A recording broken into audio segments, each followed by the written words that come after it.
nenhuma das lutas que possamos passar nessa vida. Ó Deus, continue nos sustentando firmemente nessa posição de adoradores, de verdadeiros adoradores, ó Pai. Que a Tua igreja viva, Senhor Deus, essa verdade, cante essa verdade, creia nessa verdade diariamente. No nome de Jesus, amém. Podeis assentar.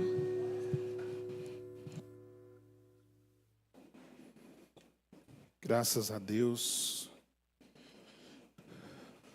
Graças a Deus pela soberania dele. Tá ficando um celular aqui, hein? Louvamos ao Senhor. Muito bom, estou muito empolgado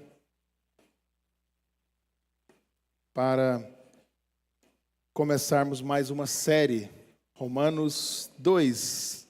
Posso ouvir um amém? Lembrando que nós estamos numa campanha. Deixa eu ver como é que está meu povo aí. Acho que o povo respondeu a campanha, hein? Um ou outro que vai tirar a nota baixa aí, tá? Ou é a campanha que nós estamos aqui, por incrível que pareça, irmãos, a campanha da Bíblia física, né? Você trazer a Bíblia, voltar a trazer a Bíblia para a igreja. Então, você vai pegar a sua Bíblia, eu vou poder falar agora, né? Abra sua Bíblia. Abra sua Bíblia em Romanos 2. Deus é muito bom, nos dá essa oportunidade de, domingo após domingo, nos alimentar da palavra dele, aprendermos nessa palavra, crescermos através da palavra de Deus. Nós estamos, irmãos, voltando a Romanos, fui fazer lá a minha pesquisa, há quase que 2 anos, há um pouquinho mais de 2 anos, aliás, quase 2 anos. Nós começamos no dia 17 de agosto de 2023, Romanos 1, e nós estamos iniciando um pouquinho antes, essa segunda etapa na série expositiva em Romanos. Quem estava lá em 2023, lembra que eu disse que nós vamos ficar alguns anos estudando Romanos, não sei se eu chego ao final aí, mas nós vamos devagarzinho, capítulo por capítulo, entre séries.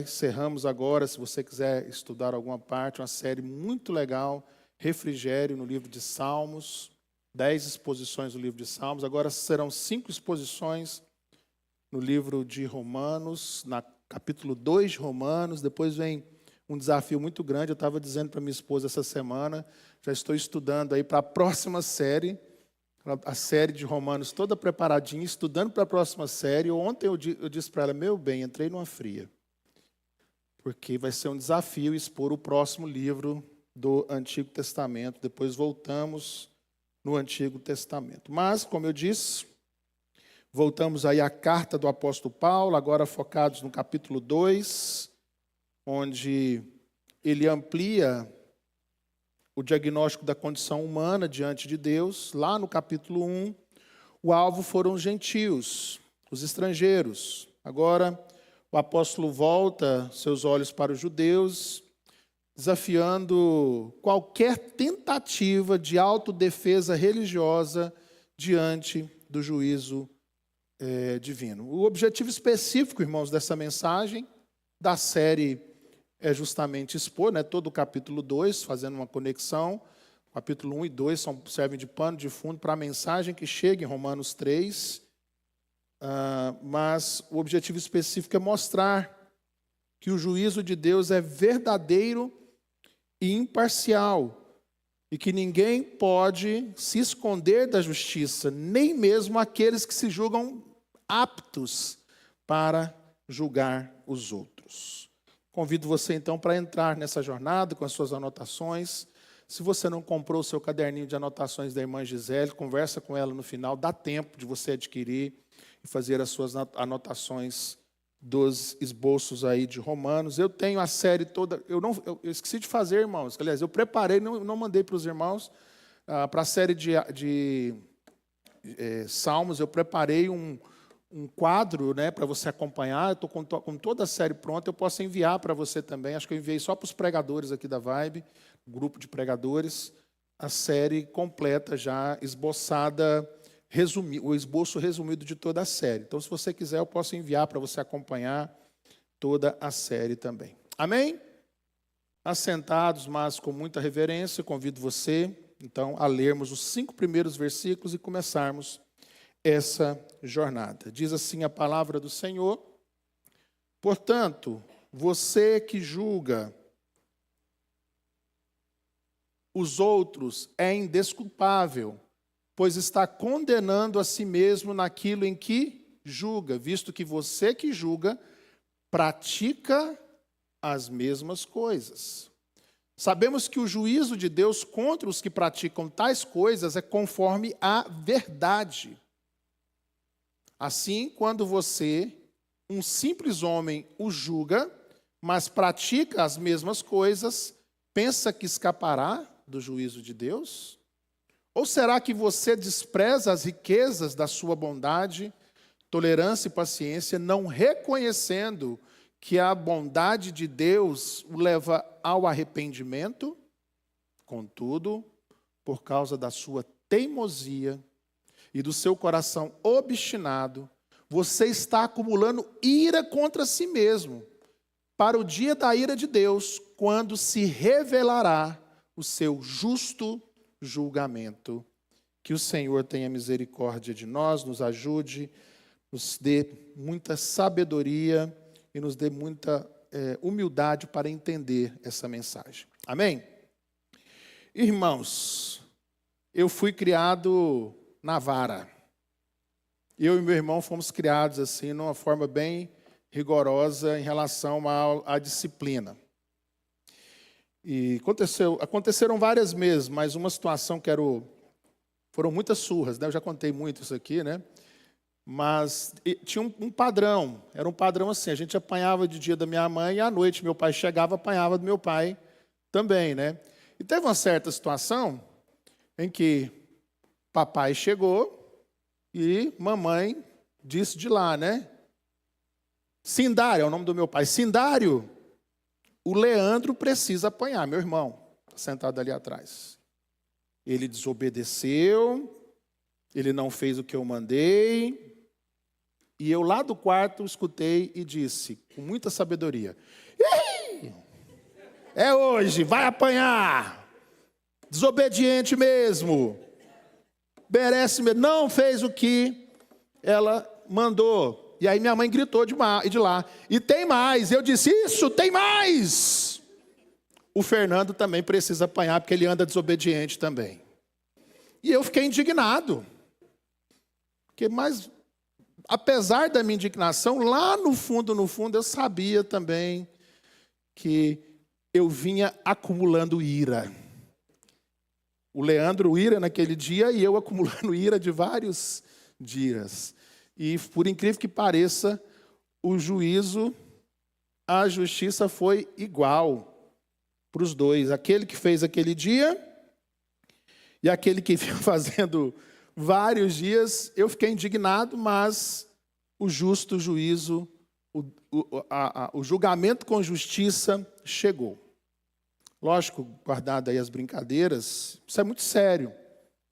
Porque nós temos esse sentimento, lá no fundo, nós em algum momento tivemos ou temos aquele sentimento de que somos melhores do que o outro, que merecemos, e que o outro merece mais justiça do que nós. Por que julgamos que o outro é quem precisa de mais correção? A ironia que Paulo nos apresenta é que aqueles que se colocam em posição de juízes, muitas vezes praticam os mesmos males que condenam nos outros. Este é o objeto desse sermão, irmãos, do capítulo 2 da carta de Paulo. Esse sermão abordará a imparcialidade do juízo divino, a futilidade da autojustificação religiosa e a necessidade de arrependimento. Então nós vamos aprender que Deus julga de acordo com a verdade, que nosso conhecimento da lei sem obediência não salva e que a verdadeira transformação ocorre no coração pelo poder do Espírito Santo. Para a gente entender, é sempre bom lembrar, né, como nós estamos já voltando no capítulo 2, o contexto do capítulo 2. lembrar o contexto, por exemplo, qual é o objetivo da carta do apóstolo Paulo. Ana, passa para mim, eu pensei que eu ia conseguir passar aqui, acho que eu fiz alguma coisa. Então, aí é o contexto. A carta aos Romanos é uma prestação de contas teológica, expressa e detalhada do apóstolo Paulo, escrita no auge de sua atuação e amadurecimento em anos de controvérsia. E o tema principal da carta é o Evangelho como poder de Deus para a salvação de todo aquele que crê, revelando a justiça de Deus pela fé. Se a gente fosse resumir em uma frase, Paulo enfatiza que a justificação vem mediante a fé. O justo será justificado pela fé, sem as obras da lei. Esse é o cerne da mensagem do livro da carta aos Romanos. Romanos, do capítulo 1 ao capítulo 11, é um compêndio de doutrina. A doutrina é predominante nesses primeiros 11 capítulos, enquanto os capítulos 12 ao 16 se dedicam à sua aplicação prática. E relembrando a série lá de Romanos 1, Paulo estabeleceu a universalidade do pecado, focando primeiramente nos estrangeiros, nos gentios. Ele descreve lá no capítulo 1 a revelação da ira de Deus contra a impiedade e a injustiça dos homens, que suprimem a verdade pela injustiça. Apesar de conhecerem a Deus através da criação, os estrangeiros não o glorificaram, tornando-se tolos na sua idolatria e entregues às suas paixões pecaminosas.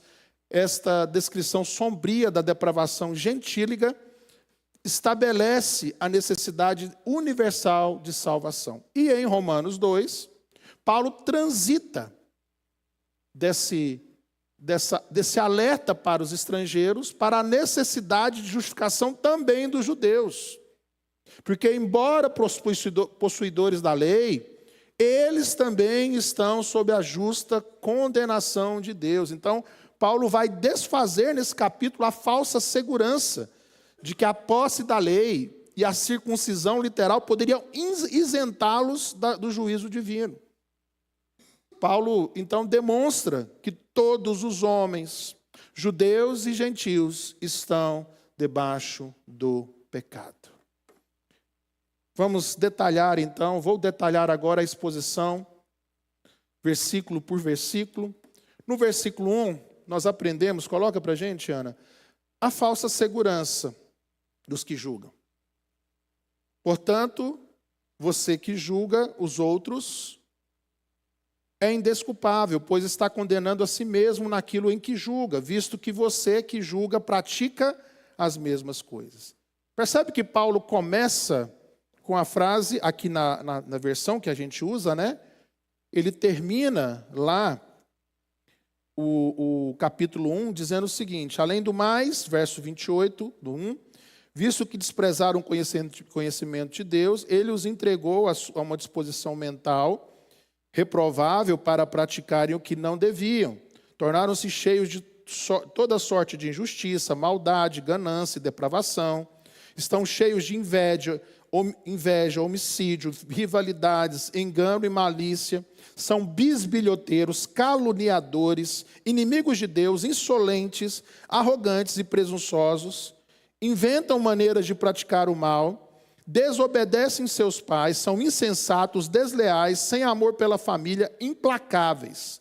E o verso 32, embora conheçam o justo decreto de Deus, de que as pessoas que praticam tais coisas merecem a morte, não somente continuam a praticá-las, mas também aprovam aqueles que as praticam. Eu fico imaginando os romanos recebendo essa carta, os judeus romanos recebendo essa carta, lendo isso aqui e tendo o mesmo comportamento que eu tive quando minha mãe disse para o meu pai que meu irmão tinha que apanhar. Mas tinha um portanto aqui, né? Portanto, agora ele volta para os judeus, conectando aqui o argumento prévio sobre a universalidade do pecado, ele vai dizer: você pratica as mesmas coisas. Você que se julga justo, pratica as mesmas coisas.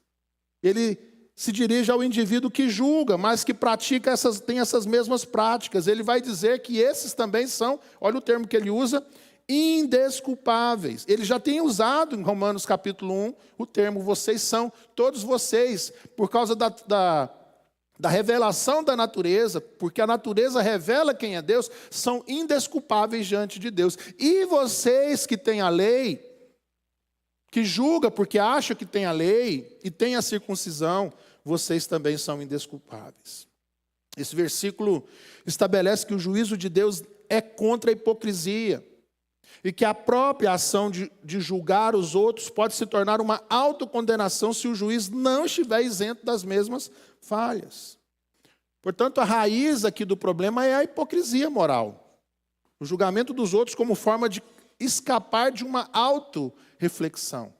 Sabe aquele sentimento que talvez você já passou por ele, que você estava num sermão, assistindo uma palavra poderosa, e o pastor pregando no poder do Espírito, ou o pastor pregando um sermão bíblico, e você fala, fulano tinha que estar aqui ouvindo esse sermão. Esse sermão ia dar certinho para a pessoa, para o Teobaldo, ele tinha que ouvir isso. Sendo que a dinâmica do culto público, irmãos, não é a dinâmica do outro, mas a dinâmica do outro, mas também da autorreflexão. Isso é muito central na prática cristã. Essa atitude de pensar e julgar o outro revela um coração orgulhoso e cego. Jesus também denunciou isso lá em Mateus 7, de 1 a 5, ao falar do cisco e da trave nos olhos. Porque você olha no cisco, você observa o cisco no seu olho, o cisco no olho dos seus irmãos e não vê a trave que tem nos seus olhos. O que nós aprendemos com isso? Que Deus não julga com parcialidade. Deus não julga pelos filactérios, pelas caixinhas com pedaços da lei presas na testa ou no braço. Ele vê o íntimo. Aqui Paulo já demonstra qualquer confiança na justiça própria. A falsa segurança religiosa, a falsa segurança moral se torna uma armadilha, pois o padrão de Deus é a verdade, como vamos ver agora no versículo 2, não a comparação com os outros. Pode passar. Por isso, no verso 1, vimos a falsa segurança dos que julgam conectado com aquele discurso de Paulo, daquela lista de pecados que ele vem dizendo que os gentios vinham cometendo, mas também os judeus também eram passíveis de cometê-los. E no verso 2 ele vai dizer, sabemos que o juízo de Deus contra os que praticam tais coisas é conforme a verdade. O juízo de Deus é segundo a verdade. Isso contrasta com a forma como os humanos aplicam o juízo, que nem sempre são justos ou baseados nos fatos internos. É muito simples para nós brasileiros entender sobre justiça. Todos nós temos bom pitaco. Todo mundo aqui, nos últimos anos, viraram juízes, né? Juízes de direito. Já éramos juízes de futebol, né? Mas como é que funciona? Todos nós temos... já tinha, antes do VAR existir, já tinha torcida como o VAR. Só que, como é que funciona a justiça humana? Vamos lá para o futebol. O juiz é ruim quando é contra o meu time. Quando é a meu favor, não tem xingamento para o juiz. Ou seja, o ser humano nem sempre é justo ou baseado nos fatos reais. Mas Deus se atém aos fatos, não importa quem é o autor da ação. Ele não se baseia em aparências ou em autoconsciência, mas na realidade intrínseca do pecado. Ou seja, o pecado está presente em toda a criação. Em toda a raça humana. Por causa de o pecado entrou, a semente do pecado está em todos nós. E o juízo divino abrange até mesmo o segredo dos corações e as motivações ocultas, pois Deus, como aprendemos na série, a série Refrigério, lá no Salmo 139, Deus é quem sonda os corações. Deus não julga aparência, cultura, herança religiosa ou reputação. Seu juízo é firme, verdadeiro e baseado na realidade do ser humano. Ele conhece os segredos do ser humano Lá no versículo 16, no futuro vou expor o verso 16, ele diz: isso acontecerá no dia em que Deus julgar os segredos dos homens, mediante Jesus Cristo, conforme o declara o meu evangelho. Essa verdade confronta os que usam a religião como escudo para esconder um coração rebelde. Sonda-me, diz o salmista nos versos 23 e 24, Salmo 139. Sonda-me, ó Deus, conhece o meu coração, prova-me e conhece os meus pensamentos. Verso 24. E vê se há em mim algum caminho mau e guia-me pelo caminho eterno. Essa verdade divina presente aqui, né? Que Deus pratica a justiça a partir da verdade, ela deve penetrar no interior de quem está lendo a carta. Isso deve nos lembrar, irmãos, que não podemos nos esconder atrás de uma fachada religiosa ou moral, ou atrás dos conjuntos de regras que permeiam a nossa religiosidade e a nossa moralidade. Porque o juízo de Deus, ele é absolutamente justo. E Deus não pode ser enganado. Você engana a si mesmo, olhando para o pecado do outro e não pensando que você também, que Deus sonda o seu coração e sabe dos seus pecados. E no verso 3, nós aprendemos que é ilusão, que é a ilusão escapar. Ilusão achar que você vai escapar do juízo. Verso 3, Ana.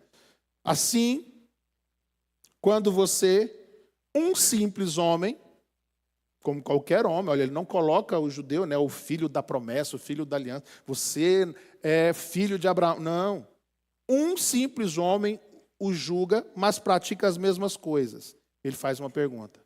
Você pensa mesmo, que por causa da circuncisão, e por você ser filho de Abraão, você ser seguidor da lei, que você ser adepto da lei, melhor, né? Você escapará do juízo de Deus? Paulo confronta diretamente essa tentativa religiosa do judeu de achar uma brecha, de se colocar numa posição, apelando para a sua própria atividade, aqueles cultos, aquelas práticas repetidas, ou até mesmo o conhecimento da lei, para escapar do juízo de Deus.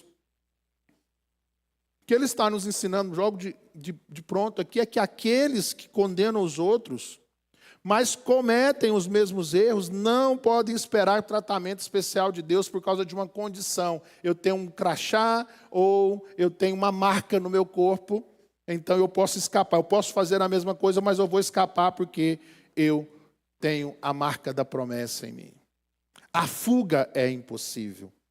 O único caminho real, como vamos ver na própria perícope, é a confissão e o arrependimento. Deus não é parcial e a sua justiça se aplica a todos sem favoritismos. É por isso que sempre precisamos insistir naquilo que ensinamos aqui, que muitos se acham exceções à regra, por terem boas atitudes, por serem religiosos, por serem zelosos, mas Paulo quebra essa ilusão. Irmão, independente do que você pensa sobre você, Deus te trará a juízo. Todos nós seremos trazidos a juízo. Todos serão julgados. O pecado dos religiosos, o pecado dos não religiosos, dos estrangeiros, o pecado do povo de Deus. E é interessante, viu, irmãos, que o pecado do povo de Deus ou o pecado dos religiosos muitas vezes é mais refinado. Tem a aparência de ser menos grave. Tá? Eu não roubo, mas eu sou soberbo. Não roubar é pior. Roubar é pior que ser soberbo. Não. Não é menos grave. E nos lembra aquilo que Ezequiel diz lá em Ezequiel 18:30, arrependam-se, afastam-se de todas as suas ofensas para que o pecado não seja a sua ruína. A verdade é essa, irmãos, que ninguém, olhando para aquela lista lá, deixa eu ler novamente, não tem um versículo aí, mas deixa eu ler para você novamente a lista gigante que Paulo coloca no capítulo 1. E vai pensando na sua própria vida. Tornaram-se cheios de, olha a lista, toda sorte de injustiças, maldades, ganância, depravação, inveja, homicídio, rivalidade, engano, malícia, bisbilhoteiros. Quem nunca deu uma bisbilhotada na vida alheia? Isso é sério. Caluniadores, inimigos de Deus, insolentes, arrogantes, presunçosos. Olha a lista que Paulo coloca aqui. Você já se encaixou em quantas aí? Será que vai ter alguém que vai gabaritar a lista aí? Presunçosos, inventam maneiras de praticar o mal, desobedecem seus pais. Tá bom, pastor? Tá bom, não lê mais não. Mas a lista continua. São insensatos, desleais, sem amor pela família, implacáveis. Você conhece, Paulo diz, o justo decreto de Deus, de que as pessoas que praticam tais coisas merecem a morte. Não somente continuam a praticá-las, mas também aprovam aqueles que as praticam. Quem pode escapar do juízo de Deus? Você pensa mesmo que você pode escapar do juízo de Deus? Porque você tem a carteirinha da igreja, porque o seu nome está lá no aplicativo de membresia. Isso vai fazer você escapar. Ai, graças a Deus eu já pedi minha carta, então eu estou tranquilo, estou salvo. Sou baptista, sou assembleiano, sou presbiteriano. Não funciona assim. Todos são indesculpáveis diante de Deus. E o verso 4 nos aponta para o caminho. Como lidar com isso? A certeza do juízo deve produzir temor e arrependimento, não indiferença e autodefesa. Relembrando então, até agora, no versículo 1 aprendemos a falsa segurança dos que julgam. No verso 2, o juízo segundo a verdade. No verso 3, a ilusão de escapar do juízo. E o verso 4, ele vai dizer o seguinte: Ou será que você despreza as riquezas da sua bondade, tolerância e paciência, não reconhecendo que a bondade de Deus o leva ao arrependimento? Essa dinâmica colocada aqui por Paulo é fantástica. Você conhece a bondade de Deus? Você ama a bondade de Deus? Você vê que Deus é um Deus bondoso? O que a bondade devia gerar em você? Arrependimento. Não usar a bondade de Deus como um escudo, né? Não achar que você pode usar a bondade de Deus como um escudo para o juízo de Deus. Aqui Paulo aborda o fato de que essa atitude de falta de arrependimento, de arrogância em relação ao outro, demonstra um desprezo pela bondade de Deus, demonstra um desprezo pela tolerância de Deus, a paciência de Deus. E ele vai nos ensinar então que a longanimidade divina não é licença, irmãos, para pecar, mas como está bem colocado ali, a bondade de Deus é um chamado para o arrependimento. A ira de Deus é revelada com a misericórdia dele. À medida que a ira de Deus vai se revelando a nós vemos também a misericórdia dele, misturada com paciência. Tem um sentido pedagógico no cuidado de Deus conosco, quando ele nos disciplina, visando que nós voltemos os olhos para ele, visando com que o ser humano volte-se para ele. Ou seja, já fazendo uma conexão com o próximo versículo, desprezar essa bondade é acumular ainda mais ira de Deus sobre você. A bondade de Deus é pedagógica e ela deve levar você a se voltar para ele. É o que o profeta Joel diz lá em Joel 2,13: rasguem o coração e não as vestes. Deixem Deus transformar o seu coração, a sua roupa, as suas vestimentas. Essa era uma prática normal dos judeus, né? Rasgar as vestes, sinal de arrependimento. Não, vocês não precisam rasgar as vestes. Vocês precisam rasgar o coração. E, infelizmente, muitos confundem a tolerância, a bondade de Deus com permissão. Deus está dizendo, aliás, Paulo está dizendo aqui claramente, irmãos, não abuse da graça de Deus. A bondade de Deus é real, mas o desprezo da bondade de Deus traz sérias consequências. Deus está dando tempo para arrependimento, mas o tempo não será eterno. E aí, a perícope desemboca, no verso 5, na teimosia que acumula juízo. Contudo, por causa da sua teimosia e do seu coração obstinado, você está acumulando ira contra si mesmo, para o dia da ira de Deus, quando se revelará o seu justo juízo. A teimosia e o coração impenitente resultam na acumulação da ira para o dia da ira de Deus, quando o seu justo juízo será revelado. Esse dia, irmãos, o dia do juízo final, será o dia onde Deus retribuirá a cada um segundo os seus atos. É um momento da manifestação final da vingança divina, onde os pecadores impenitentes, aqueles que não se arrependem, serão entregues às suas próprias paixões para a eternidade. Tem um alerta aqui dramático. Você tem um banco, Deus tem um banco. Não é digital, mas Deus tem um banco espiritual. E você está acumulando ira contra si mesmo quando você tem essa atitude. A recusa ao arrependimento não torna Deus indiferente, mas intensifica a sua justa ira. E o dia do juízo será uma revelação pública do justo julgamento de Deus. Apocalipse 6,17 diz: pois chegou o grande dia da ira deles, e quem poderá suportar? Ou seja, esse versículo 5, irmãos, nos ensina que o juízo não será uma surpresa, mas um resultado acumulado. A cada rejeição, a cada espírito de obstinação, cada coração endurecido, a conta aumenta. Lembrando que Deus diz, o que a palavra de Deus diz lá em Gálatas 6, 7, de Deus não se deixa escarnecer, de Deus não se zomba. A paciência de Deus, a paciência divina tem limites. E você, quando infringe, ou então você, quando vai contra a bondade de Deus, ou vai contra a misericórdia de Deus, você está acumulando, como diz o texto, para o dia da ira de Deus, quando se revelará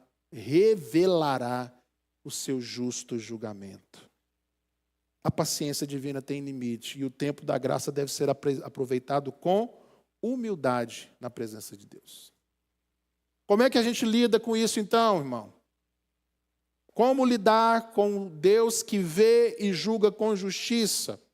Em primeiro lugar, precisamos fazer um autoexame e usar de humildade.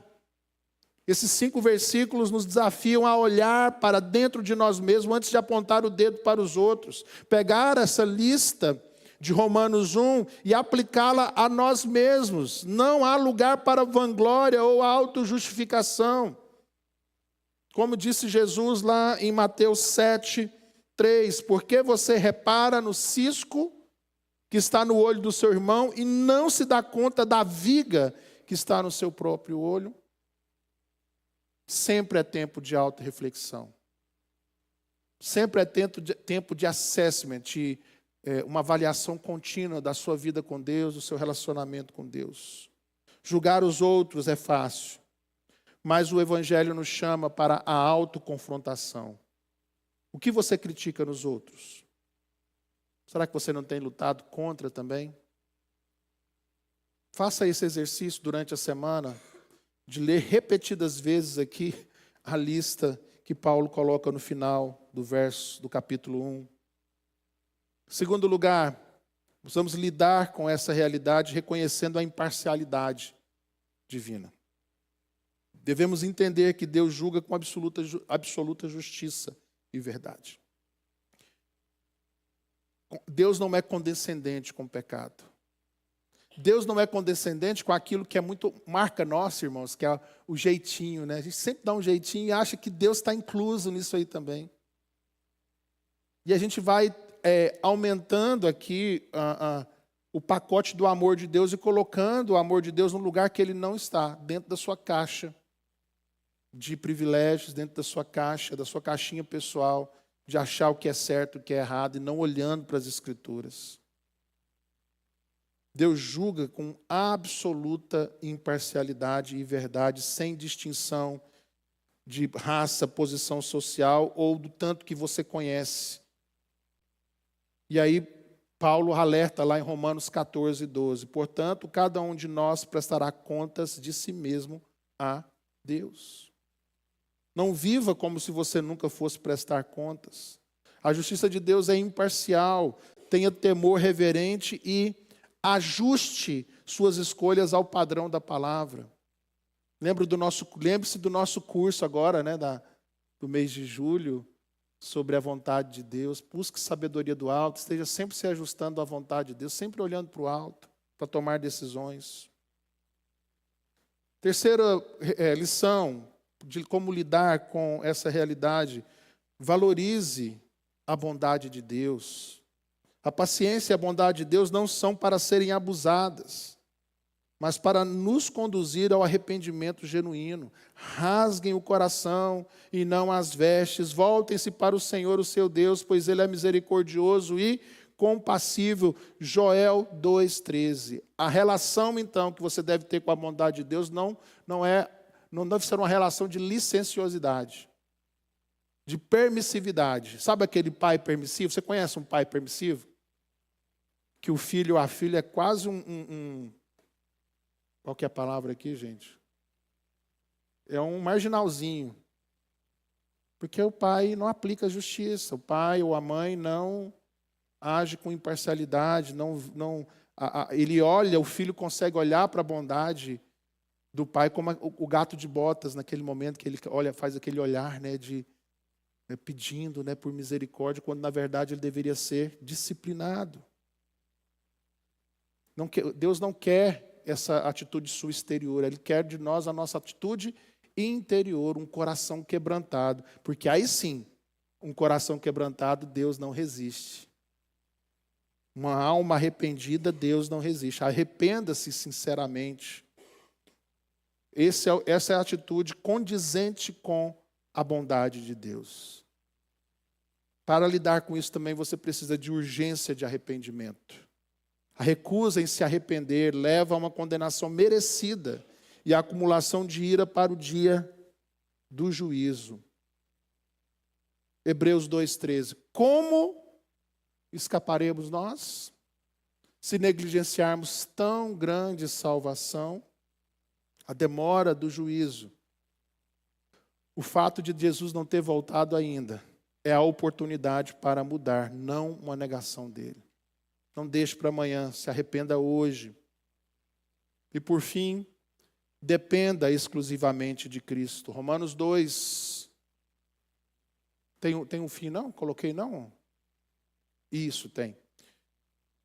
Romanos 2 prepara o caminho para a grande verdade que a salvação vem somente pela graça, mediante a fé em Cristo. A única esperança de salvação para todos, judeus ou gentios. Vocês são salvos pela graça, por meio da fé. Isso não vem de vocês, é dom de Deus, não por obras para que ninguém se glorie. A jornada que Paulo está construindo em Romanos, ele constrói em todas as suas cartas, inclusive nos Efésios, como os vimos, é uma jornada para o coração de Deus. Uma jornada de graça, mas uma graça conjugada com arrependimento e fé. Não com julgamento, não com a posição religiosa. Não achar que você tem uma proteção religiosa que faz com que você possa, que dá licenciosidade e faz com que você vá para a libertinagem. A única esperança de salvação é Jesus, não as nossas obras, não as nossas atitudes. Enfim, irmãos, eu fui merecedor daquela surra naquele dia, apesar de achar injusta, né? Havia sim uma justiça por causa do pecado Aparecida? Do pecado acumulado. Era muito pecado acumulado. Foi condizente. E aqui nós estamos sendo confrontados com uma verdade inegável. Deus vê e julga com justiça e ninguém, absolutamente ninguém, pode escapar do escrutínio divino. Ninguém. Eu te preparei para isso, né? Para você não fazer aquilo que fazemos. Nossa, fulano podia ouvir esse sermão. A autojustificação, seja por nossa moralidade aparente, nosso conhecimento de fé, ou até mesmo nossa religiosidade é posta em xeque. O zelo é muito importante, irmãos, mas foi por causa do excesso de zelo que os fariseus foram condenados, os doutores da lei foram condenados por Jesus. Você tem que sim andar com a vida reta. Mas enquanto você anda com a vida reta, sempre você precisa fazer essa autorreflexão. Porque talvez até nessa busca pela retidão, que é muito importante, você incorra em algum dos pecados que estão nessa lista. É uma reflexão constante. A bondade de Deus não pode ser interpretada erroneamente por você. Ela é um convite insistente para o arrependimento. Venha, venha, porque Deus vê e julga com justiça, Ele é bondoso, mas convida você para o arrependimento. A única resposta razoável diante da imparcialidade de Deus, da profundidade desse amor que vem com o juízo, o que nós precisamos fazer? Definitivamente, para encerrar esse sermão, abandonar toda a confiança própria e sempre olhar para Jesus, olhar para Cristo, como única esperança, tanto de salvação, quanto, como vamos ver nas próximas partes do capítulo 2, para encontrar a verdadeira religião. É sua obra vicária, a salvação em Cristo, é a expiação que eu comecei o dia falando, né? A primeira palavra minha hoje de manhã foi sobre a expiação. Expliquei a expiação, todos os temas relacionados à expiação, ali na hora da ceia do Senhor. Esse é o caminho. Nós encontramos perdão e verdadeira justiça, que nos permite estar de pé diante de um Deus santo e justo. Abandone toda autoconfiança. Amém? Só começamos essa jornada aqui no livro de Romanos. São mais 4 exposições, então não perca as próximas exposições. E agora, antes, faça essa reflexão, feche seus olhos agora. Eu vou ler novamente a lista aqui, para você pedir perdão para Deus, tá? Vou encerrar lendo a lista. Se você gabaritou, não tem problema, talvez você possa hoje mesmo já pedir perdão. Além do mais, visto que desprezaram o conhecimento de Deus, Ele nos entregou a uma disposição mental reprovável para praticarem o que não deviam. Tornaram-se cheios de toda sorte de injustiça, maldade, ganância e depravação. Estão cheios de inveja, homicídio, rivalidades, engano e malícia. São bisbilhoteiros, caluniadores, inimigos de Deus, insolentes, arrogantes e presunçosos. Inventam maneiras de praticar o mal, desobedecem a seus pais, são insensatos, desleais, sem amor pela família, implacáveis, embora conheçam o justo decreto de Deus, de que as pessoas que praticam tais coisas merecem a morte, não somente continuam a praticá-las, como também aprovam quem as praticam. Disse Paulo ainda no final do verso 1 do capítulo 2. Você pratica as mesmas coisas. E no final do verso 2, pensa que escapará do juízo de Deus. E o final do verso 3, ele faz uma pergunta: você não reconhece que a bondade de Deus leva ao arrependimento? E no final do verso 5, você está acumulando ira contra si mesmo se você tem essa atitude, pois Deus vai revelar no final o justo julgamento. Avalie sua vida diante de Deus. Enquanto você faz essa avaliação, eu me volto àqueles que talvez estão aqui essa noite e ainda não tiveram um encontro verdadeiro com Jesus, ainda não confessaram Jesus como seu único e suficiente Salvador, e é sempre tempo de ser alcançado pela graça, ser salvo pela graça. Eu convido você agora a entregar a sua vida para Jesus. Este mesmo Paulo, nesse mesmo livro, ali mais adiante, em Romanos 10, 9, dirá: e assim, se você confessar a Jesus como seu único e suficiente Salvador, e crer que Deus ressuscitou Jesus dos mortos, será salvo. Se você confessar com a boca e reconhecer com o coração, você será salvo. Por isso te dou essa oportunidade hoje, você que deseja entregar a sua vida para Jesus, de maneira simbólica, não há poder nenhum nisso, faça um sinal com a sua mão, quero orar por você. Alguém que deseja entregar a sua vida para Jesus, levante a sua mão bem alta, eu quero orar por você. Não vou me demorar neste apelo. E você talvez tenha chegado aqui, e como muitos gabaritou a lista, mas você está andando longe de Deus, longe da igreja, andando à revelia da comunidade, que pode fortalecer você contra esse pecado da hipocrisia. Você deseja se reconciliar com Deus também, faça um sinal com sua mão. Você que deseja se reconciliar, se aproximar de Deus, glória a Deus, eu já vi sua mão. Glória a Deus, já vi sua mão. Mas alguém precisa de reconciliação? Com fé, com coragem, levante a sua mão bem alto. Você não vai andar sozinho. Amém, glória a Deus. Quantas pessoas reconhecendo. Louvo a Deus pela vida de vocês. Eu vi cada um de vocês, não vou pedir para vocês se levantarem, nem vir aqui, eu vou orar por vocês agora. Deus, eu apresento ao Senhor as nossas vidas, em especial, ó Pai, esses irmãos que estão reconhecendo que precisam se reconciliar contigo, precisam andar mais próximos de Ti. Ó Pai, todos nós, sem exceção, espero que todos tenham chegado a essa conclusão, tem saldo devedor em relação a essa lista do capítulo 1. Então tira de nós todo o falso julgamento, tira de nós, ó Pai, toda a hipocrisia, e especialmente esses irmãos que acabaram, ó Pai, de se manifestar, se reconciliando contigo, ó Deus, que eles se sintam fortalecidos pelo poder de Jesus, pela graça de Jesus, não pelos próprios méritos ou pela própria força deles, que eles entreguem as suas vidas de fato, rendendo-se ao senhorio de Cristo para continuar lutando. Ó Deus, e se alguém, mesmo que não tenha se manifestado aqui, mas está desejoso de ter um encontro contigo, ó Pai, toca nesse coração, que ele saia daqui de fato salvo e redimido, em nome de Jesus. Amém. Amém e amém. Amém, irmãos, graças a Deus. Vamos continuar o nosso culto, teremos mais alguns momentos do culto, fique sentado, os momentos especiais. Agora teremos um momento muito especial, teremos o nosso momento de intercessão ainda, mas eu queria convidar aqui a família do Lucas Fogaça e a irmã Ângela, que trouxe a Elisa para ser apresentada à comunidade e nós orarmos. Uma oração de gratidão a Deus, mas também de compromisso, né? Uma responsabilidade. Eu quero chamar minha esposa para me ajudar aqui com a Elisa.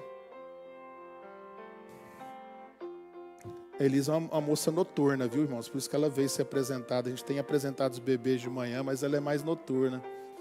Eu respeitei o horáriozinho da Elisa, né? Acordar cedo, Elisa. Ué. Brincadeira. Pode vir todos os parentes que quiserem vir aqui nesse momento, que é um compromisso da família. Todos os parentes estão convidados para estar aqui. Pode chegar mais aqui na frente, ó. Isso, olha que família linda. Muito bom ter todos vocês aqui com a gente. Esses dias nós fomos visitar a Elisa e ela estava lá no escurinho. A mãe veio com ela pro claro, mas ela achou ruim demais. Ela piscava o olho. Mamãe, como é que você me tira desse conforto? Olha que coisa mais linda, que vestidinho mais lindo. Coisa maravilhosa. Pode chegar aqui todos os convidados, parentes. Só não fica no cantinho aí, chega aqui para mais perto, tá? No momento. Isso, pode passar para cá também, fica aqui perto da Márcia. Isso, glória a Deus. Eu convido você rapidamente a ficar em pé, nós vamos orar. Peço a Adriane que a gente adquiriu esse hábito de pedir a minha esposa para pegar no colo, que os bebês geralmente choram no meu colo, não sei porquê. Mas o da Adriane, tomara que o meu colo tem espinho. Ah, que coisa linda. Vamos orar, irmãos, nesse momento de dedicação. E a minha missa, né, aquilo que eu falo todos os domingos quando tem a apresentação de bebês, e teremos muitas apresentações, né, temos muitas mamães grávidas, e nos próximos meses teremos muito isso. É que nós não consagramos bebê, né, Lucas? A gente não faz nem... as igrejas batistas costumam fazer, aqui na nossa igreja a gente não consagra bebês, a gente consagra famílias. Porque como nós cremos que a Elisa depende muito daquilo que será ensinado para ela, nós temos que consagrar essa família. Porque se essa família não ensinar o caminho para Elisa, certamente ela não encontrará esse caminho, a não ser que Deus seja gracioso demais. Mas se você fizer um levantamento aqui, A maioria de nós se converteu por causa de uma família que ensinou os caminhos do Senhor para nós quando nós éramos bem pequenos, a maioria. Então, glória a Deus. E vamos então consagrar essa família agora. Eu vou fazer a oração, estenda a sua mão. Santo, santo, santo é o teu nome, digno de todo louvor e toda adoração. Obrigado, Senhor, por estarmos na tua presença com o teu povo. E agora, ó Pai, reunidos de maneira, ó Deus, em uníssono, ó Pai, em unanimidade, ó Pai, nós apresentamos ao Senhor e à comunidade a vida da Elisa. Te louvamos por essa família, ó Pai, pela história que nós conhecemos, pela história que o Senhor tem construído para eles. E agora, ó Pai, com a inclusão, ó Pai, dessa linda criança nessa história, ó Pai. E eu quero agora consagrar essa família, os pais, os avós, os irmãos, os tios, os parentes, ó Pai, que todos eles se sintam responsabilizados. E também a igreja se sinta responsabilizada, ó Pai, pela salvação, para que a Elisa, no tempo da graça, no tempo, ó Pai, que o Senhor, ó Pai, permitir, que ela encontre a salvação em Jesus Cristo, ó Deus, e ela aprenda os caminhos do Senhor, ó Pai. Nós te louvamos pela vida dela e também pedimos por saúde, ó Deus, pedimos por um crescimento saudável, ó Pai, com inteligência, ó Pai, com sabedoria. Nós te louvamos e te pedimos, ó Pai, pelas misericórdias do Senhor, que elas se multipliquem sobre a vida da Elisa e toda a família, em nome de Jesus. Amém e amém. Deus abençoe, lindona. Glória a Deus. Você é muito boazinha. Deus abençoe. E lindinha também. E linda, Lucas. Parece muito com a mãe. Não tem nada de você, Lucas. Que maravilha. Pode sentar por enquanto. Nós temos outros momentos aí. Eu quero convidar aqui agora todos os adolescentes. Hoje é o dia do adolescente batista. Primeiro domingo de agosto, e nós vamos ter um momento também de dedicação. Tá? Eu vou chamar de adolescente até aqueles com 18 anos ali, né? Mas, se você se sente adolescente com mais de 18 anos, você não, Vinícius. Tá? Você vem também para cá, que nós vamos orar por você, que Deus tenha misericórdia de você sair da adolescência. Tá? Mas todos os adolescentes podem vir. Por gentileza, vamos orar também, um momento de consagração. Eu vou pedir outro pastor, pedir o pastor Gabriel que venha fazer essa oração, por gentileza. Pode subir todos aqui. Os convidados também, enfim, venha também. A partir dos 12, né? Pastor Gabriel, é mesmo, são tantos pastor Gabriel que tem que tomar cuidado agora. Pastor Gabriel Fonseca, foi assim, eu olhei para você. Foi para o pastor Gabriel Fonseca. Tem que juntar, pode chegar para frente aqui, junta, isso. Pode chegar mais para cá um pouquinho assim, ó. Isso. E o pastor Gabriel vai fazer essa oração. Pode ficar lá de lá. Aí você vai ficar desaparecido aí.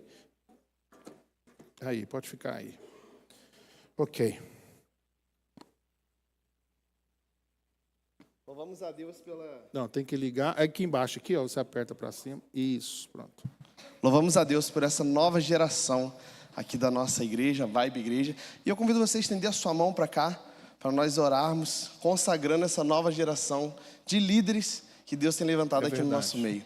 Senhor, muito obrigado, Pai. Obrigado a Deus, porque hoje nós podemos, como povo batista, ó Deus, como igreja batista, celebrar o dia do adolescente batista. E muito obrigado porque a nossa igreja, Senhor, está repleta deles. Muito obrigado porque nós temos, ó Deus, uma juventude, adolescentes fortes, ó Deus, robustos, de acordo com a Tua palavra, ó Deus. Muito obrigado, Senhor, porque o Senhor tem nos dado, Senhor, essas vidas para cuidar e discipular. E que através deles, Senhor, outras vidas venham ao Teu encontro também, Jesus. Muito obrigado, Senhor. Continue dando sabedoria que vem do alto, dando discernimento, ó Deus, para eles viverem como luz, como sal neste mundo, ó Deus. E abençoe, Senhor, a nossa igreja, para que estejamos prontos, ó Deus, para receber todos aqueles que o Senhor irá mandar para cá, Senhor. Muito obrigado por tudo.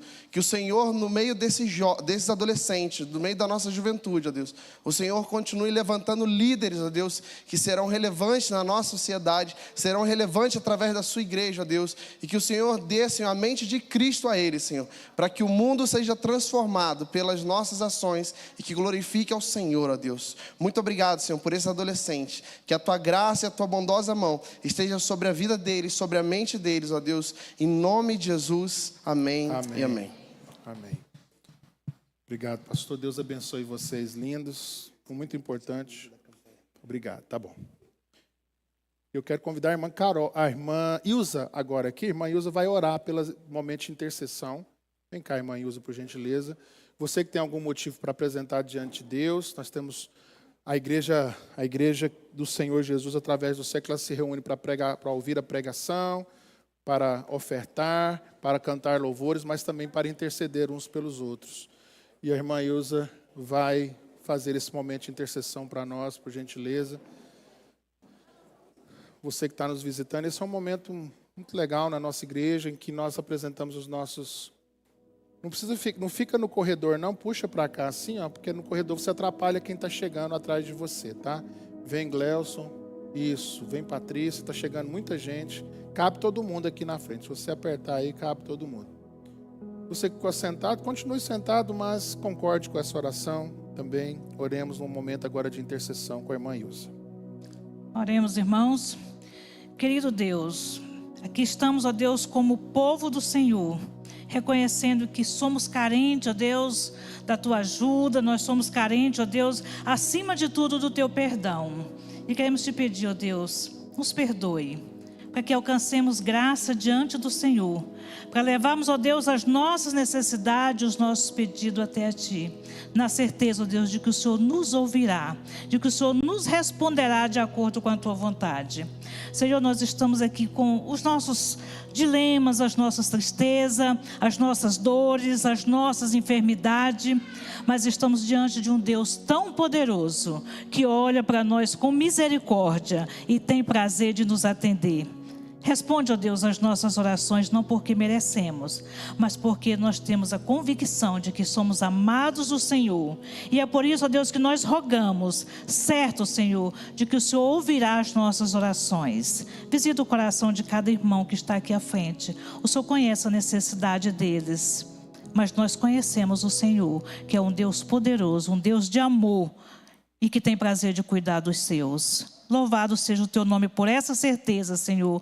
Nós Te louvamos e já Te agradecemos, porque cremos, ó Deus, na resposta do Senhor nas nossas orações. E assim nós declaramos todas essas bênçãos na vida dos nossos irmãos, pelo poder do nosso Jesus, agora e sempre. Amém, Jesus. Pode voltar para o seu lugar, pode sentar.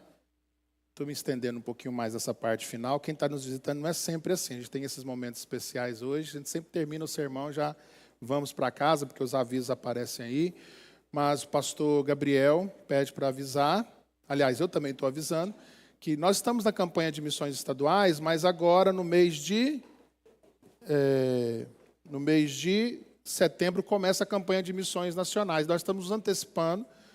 E nós vamos pedir as camisetas da campanha. Ficou linda a camiseta. O tema da campanha esse ano, não sei se você percebeu que as campanhas de missões nacionais têm revisitado campanhas antigas, né? Então tivemos a Jesus Transforma, a solução é Jesus Cristo. E agora, em 2025, o tema é A Pátria para Cristo. Nós estamos revisitando uma campanha antiga também. E as camisetas ficaram lindas e nós vamos fazer o pedido das camisetas amanhã. O pastor Gabriel vai postar uma foto das camisetas lá no grupo da igreja, né, para você ver as camisetas, e nós vamos pedir. Então você já pode fazer o pedido das suas. A gente está antecipando, porque sempre muita gente pede, e nós vamos organizar para chegar antes da campanha essas camisetas, tá? Para você participar dessa campanha linda a partir, quando terminar a campanha de missões estaduais, começar a campanha de missões nacionais, ok? E antes de encerrar, eu quero agradecer a visita, né? Agradecer os nossos convidados, todos aí que estão nos visitando, aqueles irmãos e amigos que estão nos visitando. Está com a gente a Leila e o Kerginaldo, né? Que são tios da Ângela. Muito obrigado por vocês estarem com a gente. Mais alguém está nos visitando pela primeira vez, agora à noite, a Zilma. A mãe do Max está com a gente também. Glória a Deus pela vida da irmã. Pela primeira vez, tem mais alguém? Já dá um tchauzinho aí, se você não deu o seu nome ali, que a gente vai dar um presente para você. São seus convidados, Júnior? Sim. Júnior e Edilaine. Obrigado. Pastor Júnior, pastor lá da igreja de Nerópolis, está nos visitando hoje. Muito bom ter você com a gente, seminarista Júnior. E os cunhados, sejam bem-vindos também. Não vá embora sem a gente dar um abraço em vocês. Muito bom ter vocês conosco. Agora sim, pode ficar em pé. Nós vamos encerrar essa celebração. Temos uma agenda cheia agora no mês de agosto. Fique atento.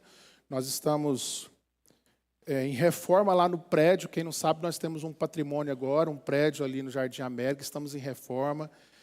E seja dizimista, ofertante, fiel, porque nós vamos ter muito o que fazer. Além das campanhas de missões, nós temos ainda uma reforma grande para fazer lá no prédio do Jardim América. Quem não visitou, pode visitar a qualquer momento. Terá trabalhadores lá durante a semana toda. E se você quiser ir no final de semana, estarei lá. Estou sempre lá. Irmão Paulo está sempre lá.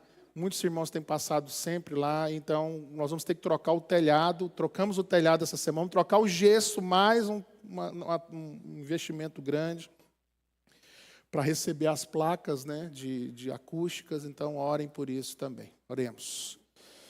Ó Pai, muito obrigado por esse início de jornada agora no mês de agosto. Deus, muitos aqui nessa semana, voltam às atividades nessa semana. Muitos estavam de férias, viajando. Alguns irmãos ainda estão viajando. Ó Pai, guarda-os, que eles se divirtam, ó Pai, descansem, mas voltem em paz. Alguns estão em viagem nesse instante, voltando para casa. Ó Deus, nos dê, ó Pai, não somente uma semana, mas agora um restante de semestre, ó Pai, produtivo na Tua presença. Abençoa a nossa igreja, os projetos da nossa igreja, os projetos sociais, ó Pai, a nossa necessidade de novos obreiros ali no Del Fiore, ó Pai, as necessidades ali do Lar Batista, ó Pai, fortalece o pastor Wesley, ó Pai, ali na Cristolândia, cuidando do nosso casal missionário no Cristolândia, ó Pai, passando por esse momento agora, ó Deus, de restauração. Tem misericórdia daquela família, da família Cristolândia. E a igreja no Jaó, Senhor, todos os nossos sonhos e projetos, que o Senhor nos ajude, ó Pai, a viver os sonhos do Senhor. Tira de nós, ó Pai, qualquer pensamento pessoal, ó Pai, de buscar méritos pessoais. Eu te peço que o Senhor nos ajude a viver, ó Deus, a visão do Senhor para este tempo. E agora que o Teu amor de Deus Pai, a graça salvadora do nosso Senhor Jesus Cristo, e as duas consolações do Teu Santo Espírito esteja com todo o Teu povo, hoje, durante essa semana e para todo sempre. Amém e amém. Glória a Deus pela sua vida. Dê um caloroso boa noite para a pessoa.